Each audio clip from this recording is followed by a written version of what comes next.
салом алейкум, хуш омадед ба канали ҳуқуқшиноси шумо. Номи ман Сангин. Мавзӯи имрӯзаи мо ипотека дар Россия.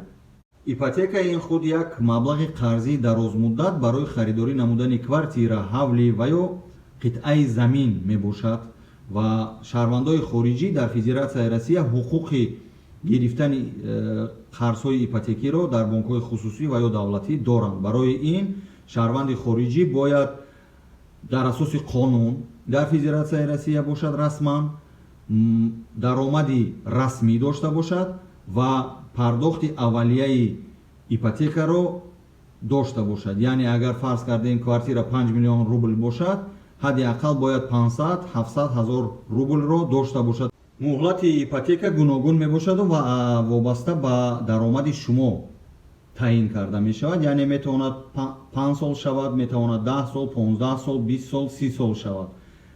ҳамааш вобаста аз ҳамон даромаду ва пардохтҳое ки шумо барои рупуш кардани ҳамин ипотека ҳар моҳа пардохт мекунед вобаста аст.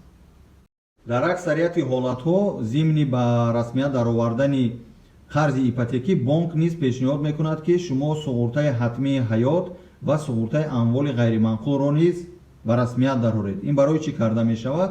Барои он ки дар аксарияти мавридҳо қарзи ипотекӣ дарозмуддат ҳаст ва 5, 10, 15, 20 солро дар бар мегирад ва қарзгир метавонад ки ногаҳон фавт кунад ва дар ин ҳолат ширкати суғуртавӣ маблағи ипотекиро рупуш мекунаду амвол ба меросхӯрони қарзгир меравад. ё ки ҳамон бинои сохташуда нав ҳаст ва мумкин аст ки аз офатҳои табиӣ, аз зилзила, заминларза ҳамин хона чапа шавад ва дар ин маврид ҳам ширкати суғуртавӣ маблағро пурра рупуш мекунад. ва агар дар мавриди суғуртаи амволи ғайриманқул мадди назар карда баъзеҳо ин суғуртаро ба расмият надароранд, лекин ба расмият даровардани суғуртаи ҳатмии ҳаёт ҳатмӣ мебошад. Чунки гуфта намешавад вақте ки қарзгир ки фавт ки кард, меросхӯрони он дигар аз пардохтҳо озод мешаванд ва ҳамин амволро ба зудӣ бе ягон пардохт ба даст меоранд.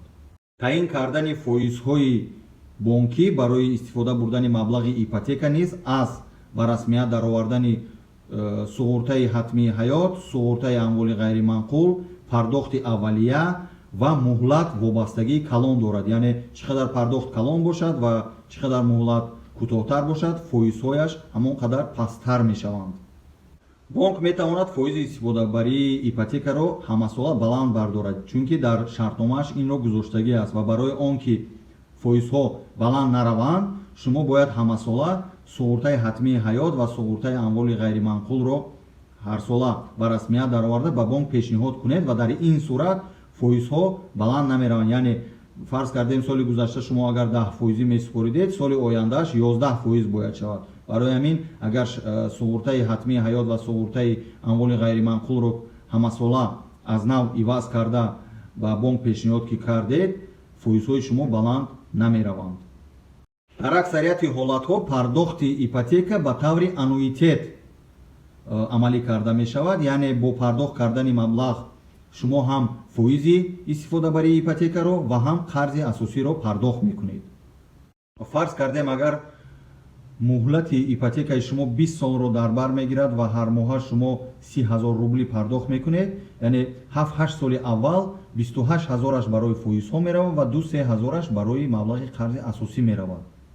ва агар шумо имконияти 30 ҳазор нев, 35-40 ҳазор пардохт карданро ҳамамоҳа дошта бошеду пайдо кунед, шумо метавонед ки ба менеҷератон таъкид кунед ки маблағи қарзи асосӣ ҳамон 28 ҳазорро пардохт кунаду боқимондаашро ба қарзи асосӣ равона кунад. дар ин ҳолат агар шумо зиёдтар ки пардохт кардан ки гиред, на 20 сол балки 19 сол, 18 сол пардохт мекунед ва қарзатон, ипотекатон зудтар ба охир мерасад.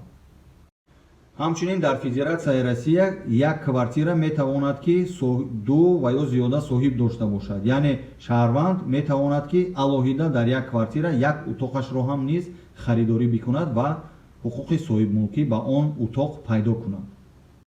доштани квартира дар Федератсияи Россия ба шаҳрванди хориҷӣ барои гирифтани шаҳрвандии Россия кӯмак расонидан наметавонад. Яъне агар квартира дошта бошед ва шаҳрванди Ҷумҳурии Тоҷикистон бошед, барои гирифтани гражданствои Россия ин квартиратон ёрдам додан наметавонад. бинандаҳои азиз, ин буд маълумоти мухтасар дар бораи ипотека. Агар саволҳоятон монда бошад, метавонед ки дар комментария нависед. кӯшиш мекунам ба онҳо ҷавоби мухтасар пешниҳод кунам. саломат бошед. худованд нигаҳбони шумо.